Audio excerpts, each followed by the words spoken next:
আসসালামু আলাইকুম viewer. Ahsan from Ahsan tech tips.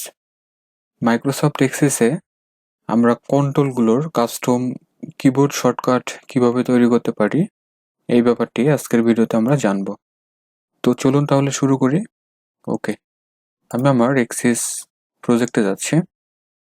দেখুন আমার এখানে ফাইল, ওপেন, ভিউ, ক্লোজ এবং এখানে আমি লেবেল কন্ট্রোল নিয়েছি। এরপরে একটি টেক্সট বক্স কন্ট্রোল আমি নিয়েছি এবং প্রত্যেকটির নিচে দেখুন এফ এর নিচে আন্ডারলাইন, ও এর নিচে আন্ডারলাইন, ভি এর নিচে আন্ডারলাইন, সি এর নিচে আন্ডারলাইন, এভাবে সবগুলো নিচে নিচে আন্ডারলাইন দেখতে পাচ্ছি। অর্থাৎ হলো আমরা এই কন্ট্রোলগুলোর ভিতরে কিবোর্ড শর্টকাট সেট করে দিয়েছি। এখন যদি আমরা কিবোর্ড থেকে অল্টার কি প্রেস করে সাপোজ আমরা যদি সি প্রেস করি তাহলে দেখুন আমাদের ফর্মটি ক্লোজ হয়ে যাচ্ছে। তো এই ব্যাপারগুলো আসলে কিভাবে করা হচ্ছে এটি আমরা দেখব।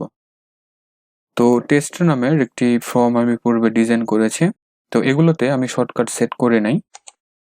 এখন আমরা এই বাটনগুলোর ভিতরে শর্টকাট ক্রিয়েট করব বা সেট করব। এজন্য আমরা এই বাটনকে সিলেক্ট করার পরে আমরা প্রপার্টি শিট দেখতে পাচ্ছি। আচ্ছা, এখন এই প্রপার্টি শিট যদি আপনাদের ক্লোজ অবস্থায় থাকে বা এখানে যদি না থাকে তাহলে দেখুন ডিজাইন ট্যাবের আন্ডারে এখানে দেখতে পাচ্ছি প্রপার্টি শিট আছে। জাস্ট এখানে ক্লিক করব অথবা কিবোর্ড শর্টকাট হিসেবে আমরা অল্টার এবং ইন্টারফেস করব, তাহলে প্রপার্টি শিট আমরা পেয়ে যাব। এখন আমরা অল ট্যাব সিলেক্ট অবস্থায় দেখতে পাচ্ছি।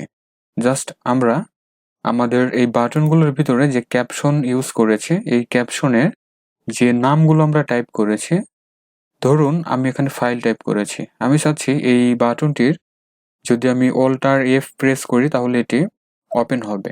তাহলে এই এফ এর আগে আমরা একটি এন সাইন ইউজ করব। দেন আমরা যদি বাইরে ক্লিক করি তাহলে লক্ষ্য করুন এফ এর নিচে আমরা কিন্তু আন্ডারলাইন দেখতে পাচ্ছি। এরপরে আমরা ওপেনে সেট করে দেই।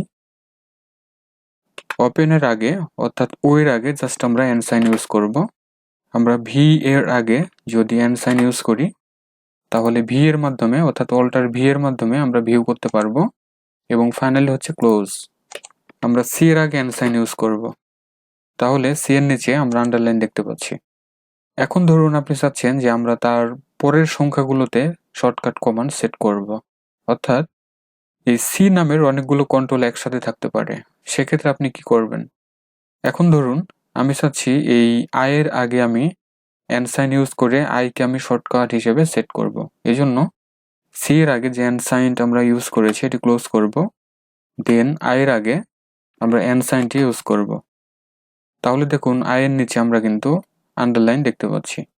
এখন যদি আমরা আমাদের ফর্মটিকে সেভ করে এই ফর্মে একটু কোড ইউজ করতে হবে, তো আমরা ইভেন্টে গিয়ে অল ইভেন্ট প্রসিডিউর সিলেক্ট করে আমরা একটু শর্টকাট একটা কিছু দিতে পারি। আমরা ক্লোজ কমান্ডটি দিয়ে দিয়েছি। সেভ করে আমরা বের হয়ে যাচ্ছি এবং আমরা যদি এই ফর্মটিকে ওপেন করি এবং আমাদের কিবোর্ড থেকে অল্টার প্রেস করে আমরা যদি এল প্রেস করি তাহলে দেখুন আমাদের ফর্মটি ক্লোজ হচ্ছে। এভাবে আমরা প্রত্যেকটি বাটনে অথবা আমরা যদি লেবেল কন্ট্রোল ইউজ করি লেবেলগুলোতেও এই শর্টকাট সেট করতে পারবো এবং যদি টেক্সট বক্স কন্ট্রোল ইউজ করি সেখানেও কিন্তু আমরা এই শর্টকাটগুলো ইউজ করতে পারবো।